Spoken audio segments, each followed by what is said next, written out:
տպավորությունը այսպեսին է, որ մենք ունենք թերություն մեթոդաբանության մեջ առնվազն հաշվի առնելով, որ օրինակ մեծ շրջանառություն ունեցող տնտեսվարողի մոտ 10 միլիոնի շեմը նախ կարող է ոչ այնքան մեծ գումար լինել եւ ըստ երևույթին կարելի է օրենսդրական փոփոխություն անել այս մասով հասկանալու համար արդյոք այդ 10 միլիոնը խելամիտ շեմ է որպես քրեական վարույթ հարուցելու համար եւ նաեւ այո խնդրում եմ եւս մեկ անգամ շնորհակալ եմ եւ խնդրում եմ մի հատ նորից մոնիտորինգ անել այդ գույքի մասով որովհետեւ մեր հանդիպումը իրականացել է ոչ ավել քան 1 ամսվա ընթացքում ա եղել այդ հանդիպումը տնտեսվարողների հետ եւ եթե դուք ասում եք որ եւ նաեւ օրինակ ասում եք սերվերը արգրավում ենք խոսքը սև հաշվապահության մասին չի բայց սերվերը արգրավում ենք եւ խոչընդոտվում է տնտեսվարողի գործունեությունը եւ դեռ փաստ չի որ ապացուցվում է որ տնտեսվարողը ունի այդ մեղքը եւ կատարել է այսպես ասած հանցագործություն այս մասով պետք է մենք ուշադիր լինենք հասկանանք մեթոդաբանությունը որպեսզի տնտեսվարողների գործունեությունը չխոչընդոտվի շնորհակալություն Շնորհակալություն ես արձագանքեմ ես երբ որ նշեցի սերվերների մասին խոսքը վերաբերում է այդ սերվերում նաեւ իմ մատնանշված դեպքերում պահպանում է հենց իմ մատնանշած ծեվ հաշվապահությունը օրինակ այս վերջերս դեպք ունեցանք երբ որ տնտեսվարողը այդ սերվերը երբ որ արգրավեցինք տնտեսվարողներից մեկը մենք նաև հաղորդագրություն ենք տարածել այդ մասին օրինակ 1 միլիարդից ավել դրամ ինքը համաձայնվեց եւ վերեց վերականգնեց այսինքն ըստ էության նաև որոշակի համաձայնություն հայտնեց որ ինքը խուսափել է արկային պարտավորությունից նաև նշեմ Տիկին Վարդանյան որ ճիշտ է օրենսդրական շեմը 10 միլիոն դրամ է բայց եթե չեմ սխալվի քննչական կոմիտեում չկա այտենց դեպք որ օրինակ 10 միլիոն դրամը հազիվ գերազանցած դեպքերով մենք սենց վարույթ նախաձեռնենք կամ եթե նույնիսկ նախաձեռնում ենք սենց մեթոդների դիմենք անհետաձգելի խոզարկություններ որովհետև հասկանում ենք որ սկզբնական նախնական հաշվարկի արդյունքում կարող է նաև հանցակազմ չպարունակի մենք սովորաբար մոնիտորինգ ենք անում եւ այն դեպքերն ենք վերհանում որտեղ որ ըստ ՊԵԿ-ի նախնական հաշվարկի վնասը օրինակ 100 միլիոն դրամը գերազանցում է եւ այլն այս կարգի դեպքերով ենք մենք Շնորհակալություն պարոն Պողոսյան Ագնես Խամոյան պատրաստի Սերգեյ Բագրատյանը Շնորհակալ եմ Տիկին Վարդանյան ստիպված եմ հիասթափեցնել ձեզ իրականում բիզնեսմենների խնդիրները շատ ավելի խորն են քան այն ինչ դուք նկարագրեցիք Խնդիրը իրականում ոչ 10 միլիոնի շեմն է, ոչ էլ արգրաված համակարգիչներն են, սերվերներն են, խնդիրը մեկ բառով, պարոն Պողոսյան, կոչվում է պետական ռեկետ։ Սխեման հետևյալն է, եւ սյուռա, որ դուք խնդիրը գցում եք հարկայինի վրա, հարկայինը գցում է ձեր վրա, որովհետեւ ՊԵԿ նախագահի հետ մենք եւս այս քննարկումը ունեցել ենք եւ անմեղ դեմքով ասում եմ մենք ինչ կապ ունենք, քննչականն է մեղավոր։ Հարկայինի աշխատողները շատ կուլտուրական ներխուժում են տնտեսվարողների գործունեության վայր, առաջարկում են X գումարի հարկ վճարել, հակառակ դեպքում սպառնում են ձեզանով կզբաղվեն քննիչները։ Քննիչները տվյալ բիզնեսմենին առաջարկում են X գումարի վճարում անել ինչ որ հաշվի համարի, որը հետո հաշվարկ կանեն վերադարձ կամ կարվի կամ չի արվի, հակառակ դեպքում սպառնում են կալանավորել կամ տվյալ անձնավորությանը կամ այն մարդուն, ում անունով այդ բիզնեսն է, իսկ սովորաբար դրանք օրինակ չգիտեմ, ընտանեկան կարգավիճակով պայմանավորված տվյալ անձնավորության կնոջն է պատկանում, տղային է պատկանում, չգիտեմ, եղբորն է պատկանում, հետևյալն է դա է իրավիճակը իրականում, բայց սրանք չէին իմ հիմնական հարցերը, սա արձագանքման մակարդակով։ Պարոն Պողոսյան, նախ որպես ճշտող հարց, ինձ կարող եք ասել, թե մենք քանի քննիչ ունենք։ Հաջորդ հարցերս վերաբերում են քաղբանտարկյալներին, սկսեմ Սամվել Կարապետյանի գործից։ Հարցը հետևյալն է. երբեք գործը ուղարկելու դատարան, ինչպես ասում են, զադержկան ինչումն է։ Միքայել Աճապահյանի մասով։ Տեսեք, մի դեպքում դատախազությունը ասաց, որ որևէ խնդիր այդտեղ չկա իր հայտարարությունների մասով, հանցակազմ չկա, մի 6 ամիս հետո մտածեց, որոշեց, որ չէ, այդուհանդերձ հանցակազմ կա։ Դուք այս մասով որպես քննչականի նախագահ խնդիր տեսաք, թե ամենևին էլ չտեսաք եւ տիկին դատախազի հայտարարությունը գործ հարուցելը ձեզ համար բացարձակ ըստ էության իրավիճակի ճշմարտացի պատկերն էր։ Պարոն Պողոսյան, այս ընթացքում բազմաթիվ գաղտնալսումների, գաղտնի տեսանկարահանումների դեպքերի ականատես ենք եղել մամուլում եւ իհարկե հիմնականում իշխանությունների հետ փոխկապակցված լրատվամիջոցներում տարբեր ձայնագրություններ եւ գաղտնալսումներ հայտնվեցին։ Ինձ հետաքրքիր է, որևէ դեպքով ձեր մտքով չանցավ գործ հարուցել։ Եվ հաջորդ հարցը, պարոն Պողոսյան, մենք 6 ամիս առաջ ենք հանդիպել այս դահլիճում եւ այդ ժամանակ հիշում եք ես ձեզ հարցրեցի, թե ինչու 1 տոննա կոկայինի գործը չի ուղարկվում դատարան։ Եվ դուք վստահեցրեցիք ինձ, որ առաջիկայում ուղարկվելու է հսկող դատախազին հաստատման։ Որոշակի գործողություններ կան, որոնք գուցե այդքան էլ էական չեն, բայց այդուհանդերձ դուք որոշել եք դրանք իրականացնել եւ շուտով գործը գնալու է դատարան։ Ինձ հետաքրքիր է ինչ եղավ այդ գործը, պարոն Պողոսյան։ Որովհետև դեպքեր կան եւ բնականաբար քաղաքական հետաքրքրություն ներկայացնող դեպքեր, իշխանությունների համար բնականաբար հետաքրքրություն ներկայացնող, որ դուք 2 ամսվա ընթացքում նախաքննությունը ավարտում եք, գործը ուղարկում եք դատարան, իշխանությունների սրտի դատավորներն էլ արագ վճիռները, վերդիկտները կայացնում են։ Շնորհակալ եմ։ Անդրեան պարոն Պողոսյան։ Շնորհակալություն տիկին Խամոյան։ Հարկերի մասով դուք ձևակերպում տվեցիք պետական ռեկերդ, թույլ տվեք ձեր դիտարկումների հետ չհամաձայնվել։ Ես նշեցի մեխանիզմը եւ նշեցի, թե քննչական մարմինը ինչպես է գործում, ինչպես է քննությունը կատարում, ինչպես է պլանավորում։ Եվ այստեղ ամենևին ինչ որ այլ գերատեսչության վրա ինչ որ ձեր ձևակերպումներով ասած գցելու խնդիր չկա։ Մենք նաև նշեմ, որ երբ որ մենք ստանում ենք նախնական հաշվարկ, մինչև ստուգում նշանակելը նաև նախնական հաշվարկը ըստ էության մենք ինքներս ենք ճշտում, նաև որոշ դեպքերում ստուգում կատարող կամ նախնական հաշվարկը կատարող պետտեսուչներին հարցաքննում ենք։ Այսինքն նախաքննական մարմինը իր լիազորությունների շրջանակներում ձեռնարկվում է անհրաժեշտ բոլոր միջոցառումները, որպեսզի բարձի օբյեկտիվ իրականությունը։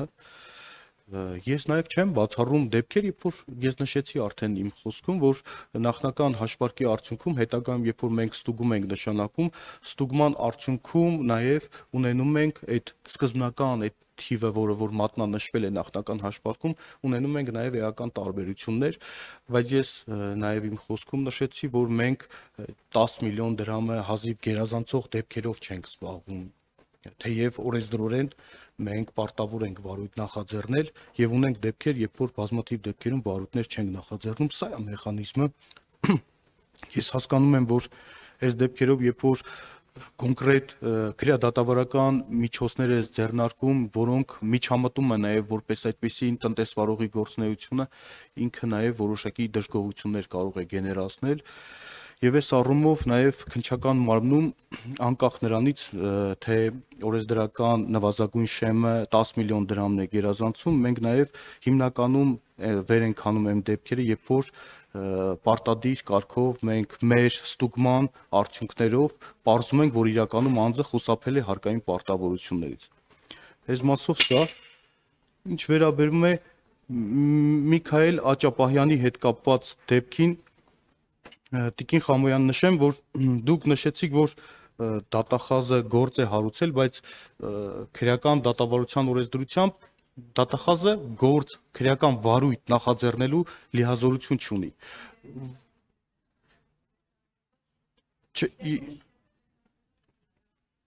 Հասկանում եմ ձեր հարցը, վարույթը նախաձեռնել է քննչական մարմինը։ Այ դուք նշեցիք, որ մի դեպքում տեսել է, որ մյուս դեպքում չի տեսել։ Նշեմ, որ ընդհանրապես օրենքով հաղորդման ընթացքը լուծելու, երբ որ անձը հանցագործության մասին հաղորդում է տալիս, երկու ընդհանցակարգ գոյություն ունի՝ վարույթ նախաձեռնել կամ վարույթ չնախաձեռնել։ Առաջին դեպքում քննիչը վարույթ է նախաձեռնում, ուղարկում է հսկող դատախազին, որը իր լիազորությունների շրջանակներում կամ արարքի իրավաբանական գնահատականի կամ, չգիտեմ, փաստական նկարագրության հետ կապված լիազորված է փոփոխություն կատարելու վերաբերյալ հանձնարարություն տալ։ Երկրորդ դեպքում վարույթ չի նախաձեռնում, որը հաստատում է հսկող դատախազի կողմից։ Ձեր մատնանշած դեպքում այդ որ ասում եք մի դեպքում չի նախաձեռնել, դա վարույթ չնախաձեռնելու արձանագրություն չի։ Հետևաբար օրենքի տեսանկյունից քրեադատավարական արգելք չվերացված որոշում արկա չի եղել։ Այսինքն օրենքը երբևիցե այս դեպքում արգելք չի եղել քրեադատավարական, որպեսզի վարույթ նախաձեռնենք։ Վարույթ չնախաձեռնելու արձանագրություն նույնիսկ ձեր մատնանշած դեպքում չի եղել։ Այսինքն օրենսդրական տեսանկյունից որևիցե արգելք չենք ունեցել։ Եվ հաջորդը, քանի որ արդեն իսկ կա դատական ակտ, ճիշտ է, ես տեղյակ եմ, որ դեռևս օրինական ուժի մեջ չի մտել, ես կներեք, բայց որպես իրավաբան եւ որպես կառույցի քննչական կոմիտեի նախագահ, ես չեմ կարող արդեն իսկ մեկնաբանեմ արդեն դատական ակտով, կարծում եմ դատական ակտի մեջ այդ հանգամանքներին անդրադարձ կարող է եղած լինի եւ ես կոռեկտ չեմ համարում, առնվազն երբ որ հրապարակային դատաքննություն է տեղի ունեցել, եւս մեկ անգամ անդրադառնամ այն հարցերին, որոնք որ պաշտպանության կողմը վստահ է բարձրացրել է այդ հարցերը։ Այս մասով սա հաջորդը դուք նշեցիք, որ 1 տոննա կոկաինի գործի հետ կապված, որ նախորդ հանդիպման ժամանակ ես նշել եմ, որ այդ գործը առաջիկայում դատան, ես վերահաստատում եմ իմ խոսքը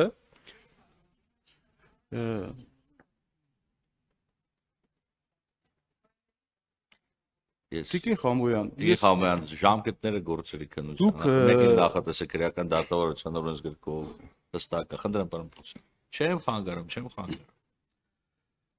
Գիտեք ինչ, որ պահից սկսած, երբ որ ես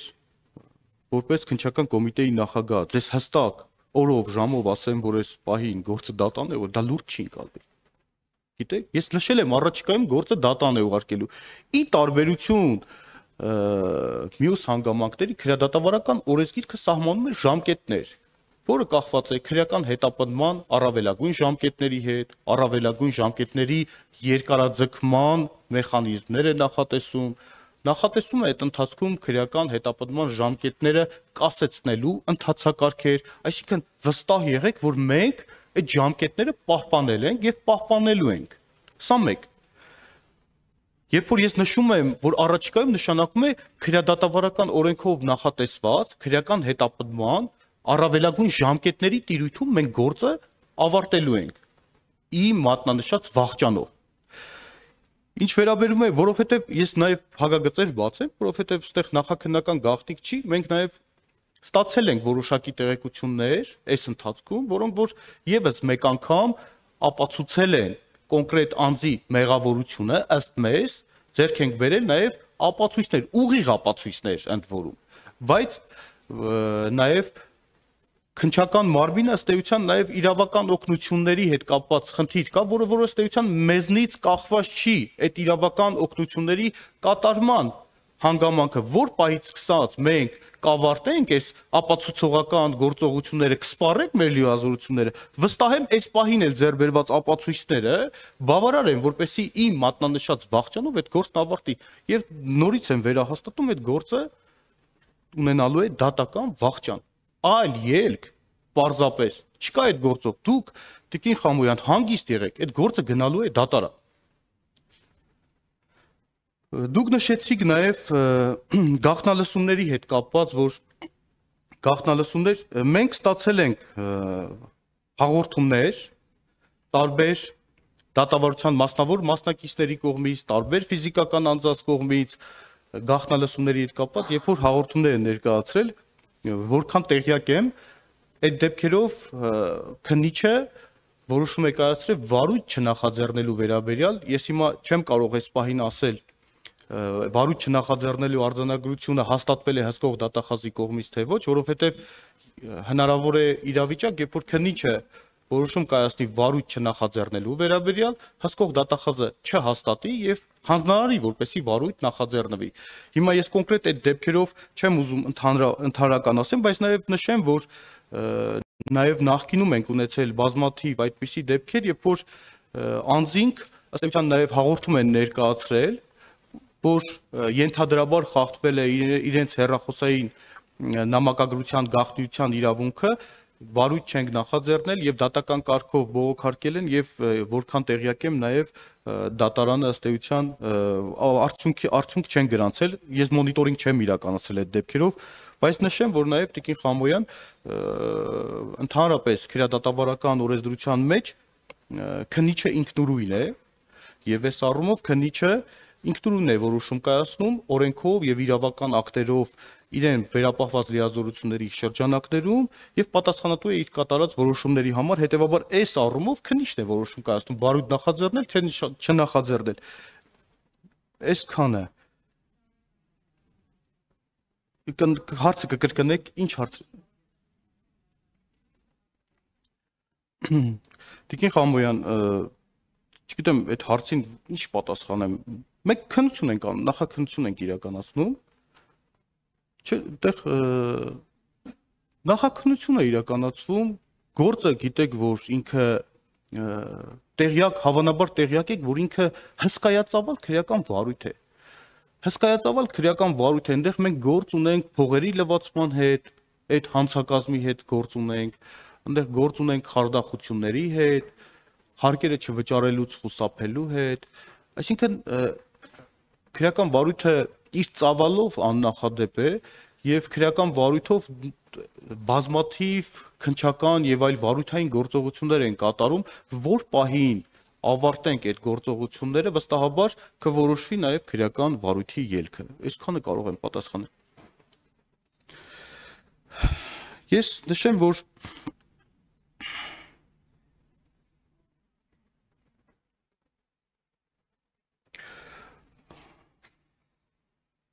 ներկայումս համալրված է այս պահի սկսած 811 ինքնավար հաստիկ, թափուր է 203-ը։ Կարող եմ նշել նաև, թե որքան կին ծառայողների թվաքանակը 158-ն են։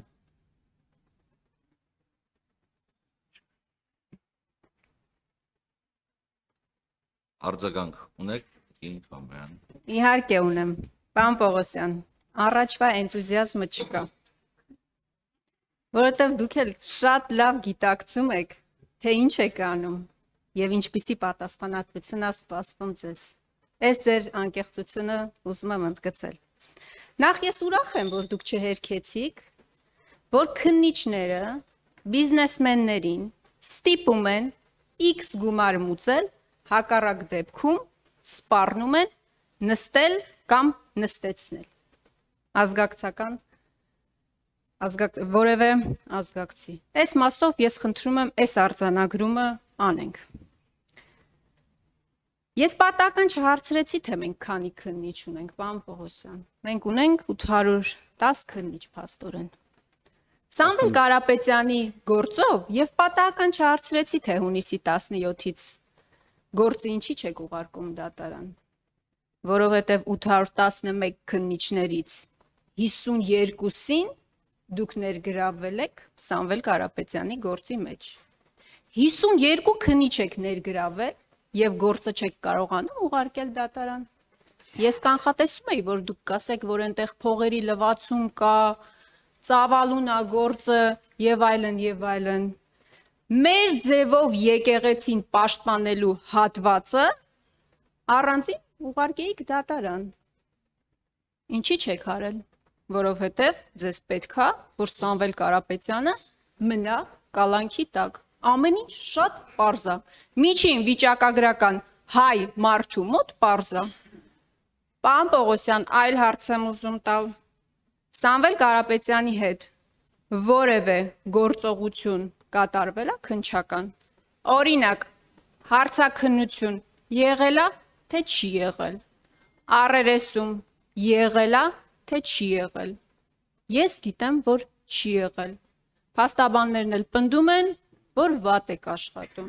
շատ վատ եք աշխատում, բայց ես համաձայն չեմ այդ գնահատականի հետ։ Դուք վատ չեք աշխատում։ Դուք ձեր արժև խնդիր եք դրել Սամվել Կարապետյանին պահել կալանքի տակ եւ հրաշալի կատարում եք ձեր առաջադրանքը։ Միքայել Աճապահյանի մասով, պարոն Պողոսյան, դուք ասում եք, որ առաջին ատյանի դատարանի որոշումը չեք ցանկանում մեկնաբանել, բայց կարակ չէ մեկնաբանեիք։ Ինչի եք միջնորդում, որ Աճապահյանին անպայման խափանման միջոցը պետքա կալանքը լինի։ Առհասարակ կալանքի էսիչ ֆետիշացում է ձեր մոտ։ Կալանքը ֆետիշ է դարձել ձեզ համար։ Դուք կարող եք ինձ բացատրել, ինչ պետք է աներ Միքայել Աճապահյանը, Սրբազանը ազատության մեջ։ Այլ բան եմ ուզում ձեզ հարցնել։ Երբ որ ընդդիմադիրների մասին է խոսքը, ինչի այլ խափանման միջոց գոյություն չունի, քան կալանքն է։ Լիդիա Մանթաշյանի մասով, Բագրատ Սրբազան, մեր գործընկեր Արթուր Սարգսյանը, դեպետեսոր կալանավորված է։ Այդուհանդերձ, ավելի հեռուն կարող եմ գնալ, պարոն Պողոսյան։ Օրինակ, ՔՊԱ-կան падգամավորի Զոքանչը ինչ է արել, որ դուք իրան կալանավորել եք Վարդան Ղուկասյանին, ի պաշտպանություն Վարդան Ղուկասյանի ակցիային մասնակցելու համար։ Այն անչափահասը, որին դուք կալանքի միջնորդություն եք տվել Գյումրիում հայտնի իրադարձությունների ժամանակ, ինձ կարաք բացատրեք, ինչ է արել կամ ինչ կարա անի, որ դուք միջնորդել եք, որ խափանման միջոցը ընտրվի կալանքը։ Պարոն Պողոսյան, դուք ասում եք, երբ որ ձեզ ձեռ է տալիս, դուք ասում եք, դե ծավալուն է, չենք կարա ուղարկենք անմիջապես դատարան, նույն կոկայինի գործին հեսա կանդրադառնամ 2 տարի է անցել։ Երբ որ ձեզ պետք է, դուք 2 ամսվա ընթացքում նախաքննությունը ավարտում եք, գործը ուղարկում եք դատարան, դատավորն էլ արագ վերդիկտը կայացնում է, առաջին ատյանի գոնե։ Երբ որ ձեզ պետք է, օրինակ, փաստաբան Կոչուբաևի գործը, ինձ կարող եք ասել, ինչի է խափանման միջոցը փաստաբանի ընտրվել կալանքը։ Facebook-ում գրառում արել, դուք կարծում եք, որ դա վիրավորական է, կարծում եք, որ արատավորող տեղեկությունները հայտնել, շատ լավ գործ եք հարուցել, լավ եք արել։ Խափանման միջոցը կալանք ինչի եք ընտրել, ինչ պետք է աներ այդ մարդը ազատության մեջ։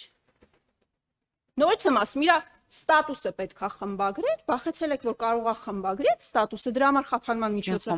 կալանք եք ընտրել, ամփոփում եմ։ Պարոն Պողոսյան, եւ կոկայինի գործով ես ասում եմ 6 ամիս առաջ ենք մենք այս դալիճում քննարկել եւ դուք շատ ավելի ինքնավստահ դեմքով վստահեցրել եք, որ առաջիկայում գործ ուղարկվելու է դատարան։ Ես գիտեք ինչ ասեցի այդ օրը, եթե հիշում եք։ Ես ասեցի այդ առաջիկայում նոյեմբերին ժամկետը լրանալու է, կարճելու եք եւ ոչ մի գործ էլ դատարան չեք ուղարկելու։ Այդ 52 քննիչին, որ ներգրավել եք Սամվել Կարապետյանի գործի մեջ, այն 54 քննիչին, որ ներգրավել եք Բագրատ Սրբազանի եւ մյուսների գործի մեջ, այդ քննիչներին ներգրավեք այս գործը բացահայտելու, նախաքննությունը ավարտելու եւ դատարան ուղարկելու։ 2 տարի անցել, նորից եմ ասում։ Գաղտնալսումների մասով, պարոն Պողոսյան, 2019 թվականին, երբ որ գաղտնալսել էին ԱԱԾ պետին ու Նիկոլ Փաշինյանին, մի քանի ժամ հետո գործ հարուցվեց գաղտնալսման մասով։ Ես նորից եմ ասում, բազմաթիվ դեպքեր են եղել այս ընթացքում, որ դուք գործ չեք հարուցել։ Դուք ասում եք, մենք սպասում ենք հաղորդման, դուք հարուցեք, որովհետև դա ձեզ ձեռնտու չէ։ Շնորհակալ եմ։ Շնորհակալություն, Տիկին Խամոյան։ Դուք նշեցիք դարձյալ անդրադարձակ այսպես ասած կոկայինի հետ կապված գործին։ Ձեր խոսքից այնպիսի տպավորություն է, որ այդ գործը կարճվել է։ Ես նշում եմ, որ գործը գնալու է դատարան։ Հիմա դուք ժամկետներ եք ուզում, ես ժամկետներ չեմ կարող ասել, որովհետև այն ժամանակ 6 ամիս առաջ էր, չգիտեմ, երբ որ մենք քննարկում էինք ունենում,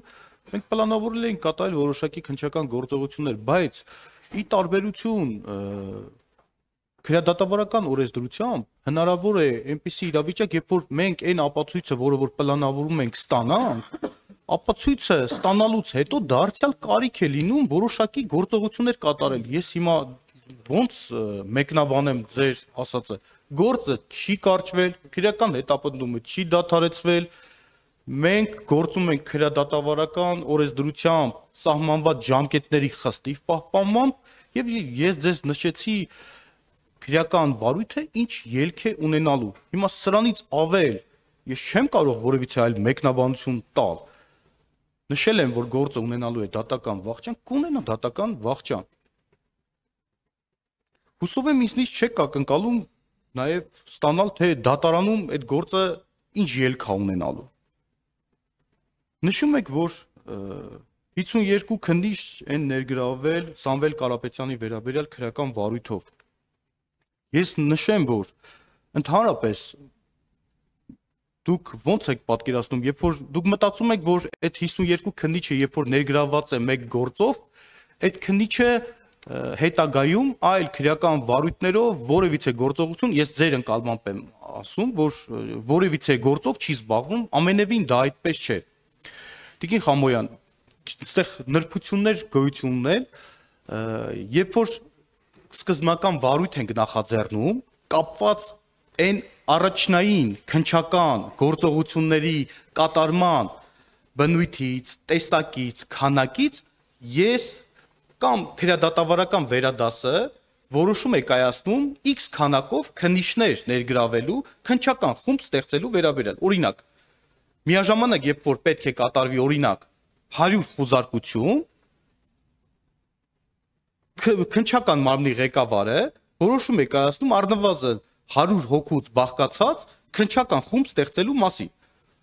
Դրանից հետո, երբ որ այդ անհետաձգելի քննչական գործողություններն ավարտվում են, չի նշանակում, ճիշտ է, ֆորմալ առումով քննչական խումբը շարունակում է գործել, բայց արդեն իսկ հիմնական քննչական գործողությունները կատարում է քննչական խմբի ղեկավարը։ Սա այս մասով եւ նշեմ, որ նաեւ բազմաթիվ վարույթներ ունենք, երբ որ ոչ թե 52 քննիչ, այլ շատ ավելի մեծ քանակությամբ քննիչներ ենք ներգրավել։ Որովհետեւ այո, այդ գործով ի սկզբանե հսկայածավալ մեկ գիշերվա ընթացքում հսկայածավալ շուրջ 100 խոզարկություններ են կատարել եւ հաշվի առնելով նաեւ մեղադրյալ ներգրավված անձանց քանակը դրանով է պայմանավորված, բայց հետագայում բնականաբար փաստաբաններն էլ կփաստեն, որ հետագայում քննչական խմբի անդամները շատ եզակի թվով քննչական գործողություններ են կատարում, այսինքն քննիչները զբաղվում են իրենց հիմնական գործով, սա մեկ։ Նշել եմ, հերթով կանադառնամ, այդտեղ նաև իրավաբաններ կան, երբ որ մենք անձին մեղադրանք ենք ներկայացնում, մեղադրյալ ներգրավելու որոշումը կայացվում հսկող դատախազի կողմից մի քանի հոդվածներով եւ միասնական մեղադրանք գոյություն ունի, երբ որ մեղադրանք եք ներկայացնում, օրենսդիրը մի մեխանիզմ է նախատեսել, չեն կարող մեղադրանքը օրենսդրական ընդհանրապես հնարավորություն գոյություն չունի, չեն կարող տրոհել մի հոդվածը, մեղադրանքը տրոհել մի մասով ուղարկել դատարան, մի մասով շարունակել նախաքննությունը։ Մի մեխանիզմ կա, եթե մյուս մեղադրանքների գնահատականների մասով չի հաստատվում մեղադրանքը, քրեական հետապնդումը դադարեցնելու հնարավորություն կա։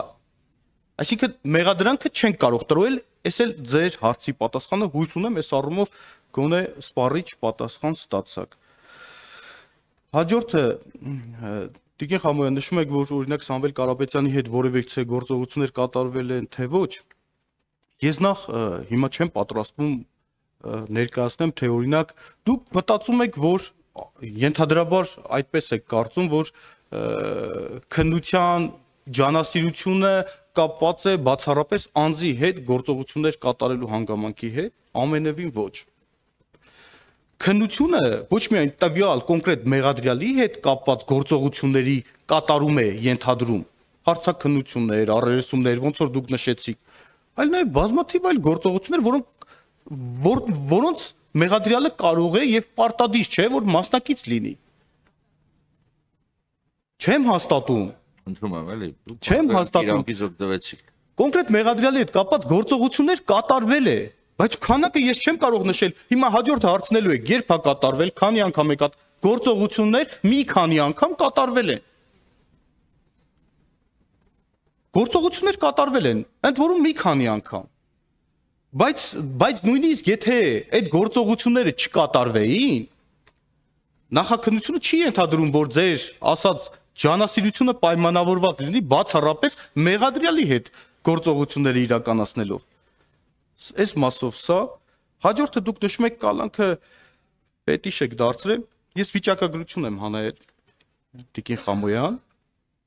Իհարկե վիճակագրությունը վերաբերվում է այս տարվա 9 ամիսների ընթացքում։ Նշեմ, որ անցած տարվա համեմատ ես երբ որ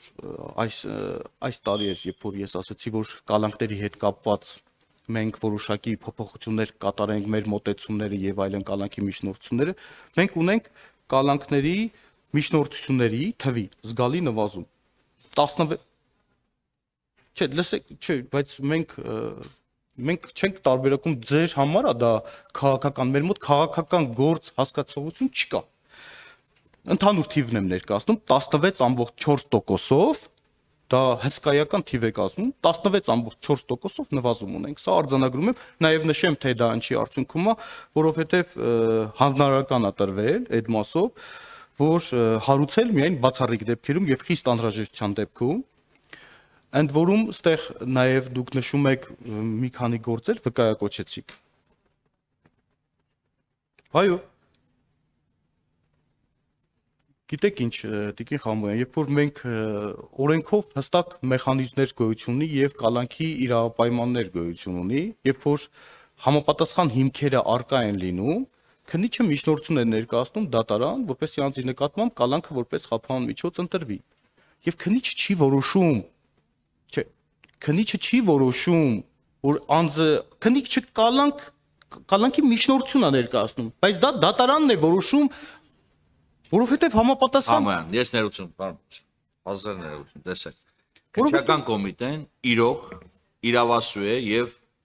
իր դերը, ես ավարտեմ, չէ՞, Տիկին Խամոյան, մի վարքյան, էլի։ Եվ իր դերը այնպեսին է, որ ինքը պետք է այո, փորձի քննության արդյունավետությունը ապահովելու համար նաեւ իր համար արդյունավետ, տեսեք, արդյունավետ խափանման միջոց կիրառի։ Խափանման միջոցի կիրառման իրավաչափ, ոչ իրավաչափ լինելը Արդյոք այս բարակայում պետք է տրվի թե ոչ Տիկին Խամոյան, շատ կարճ եմ ասել, էլի։ Սա դատարանի տիրույթում է։ Հիմա էլ հստակ որ չասեք հետո մեսեջ եք տալիս, հուշում եք տալիս, յուրաքանչյուր դատավորին ասում եմ, յուրաքանչյուր դատավոր պատասխանատվություն է կրելու անկախ ով ինչ կասի, իր կայացած որոշումների համար, թե լավ, թե վատ։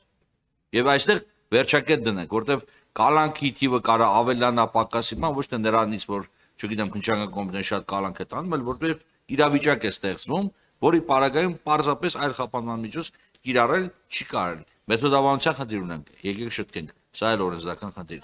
Ես բան չեմ անում։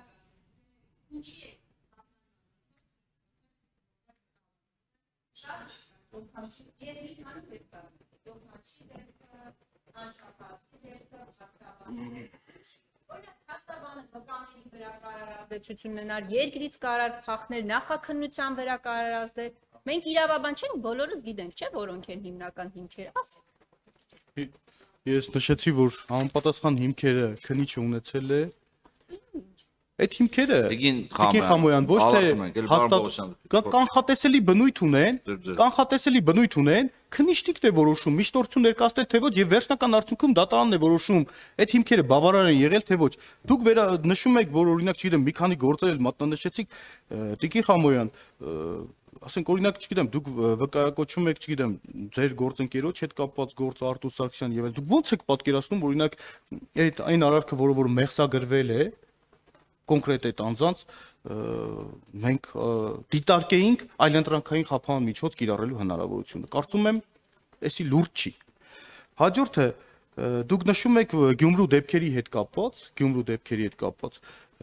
ինչ որ զոքանչի, ես չգիտեմ ում մասին է խոսքը, բայց Տիկին Խամոյան, այդ գործով բազմաթիվ անձանց վերաբերյալ ենք մենք միջնորդություններ ներկայացրել կալանքը որպես խափանման միջոց կիրառելու, որոշ մասով ունենք բավարարումներ, ունենք նաև մերժումներ, ունենք նաև այլընտրանքային խափանման միջոցներ կիրառված, կապված նաև ունենք դեպքեր, երբ որ մենք ինքնուրույն որոշել ենք, որ անձի նկատմամբ պետք է ընտրենք այլընտրանքային խափանման միջոց, դες դեպքեր էլ ունենք, դա կախված է անձի վարքագծից, շատ այլ գործոններից։ Հիմա օրինակ այդ Գյումրու դեպքերով դուք տեսաք, թե կոնկրետ ինչպիսի միջամտություն էր կատարվում եւ ինչպիսի ինտենսիվ միջամտություն էր կատարվում սկսած արտադատության իրականացնելուց խոչընդոտу, այսինքն երբ որ մարդիկ նույնիսկ ոտնձգում են այնպիսի օբյեկտի նկատմամբ, որոնք որ կապված է զուտ ընդհանուր քրեական վարույթի բնականոն ընթացքի հետ կապված, այդ մարդկանց նկատմամբ որպես պրակտիկա նշեմ, որ պարտադիր միջնորդություն ենք ներկայացնում, որպեսզի կալանք ընտրվի որպես խափանման միջոց եւ հաշվի առնելով նաեւ այն, որ այդ անձինք իրենց վարքագծով հնարավորություն ունեն եւ ի պաշտոն է ազդելու որոշակի անձանց վարքագծի վրա եւ ազդել են։ Այսինքն դե հաստարկված ենք ներկայացել, հետեւաբար այս առումով էլ այսքանը։ Ինչ նշեցիք, թե ինչու եք շուտ գործերը ավարտել, մենք շահագրգռված ենք բոլոր քրեական վարույթներն էլ ավարտել սեղմ ժամկետում։ Հիմա օրինակ դուք նշեցիք որոշակի մատնանշեցիք քրեական վարույթ, այդ վարույթը իրանից որոշակի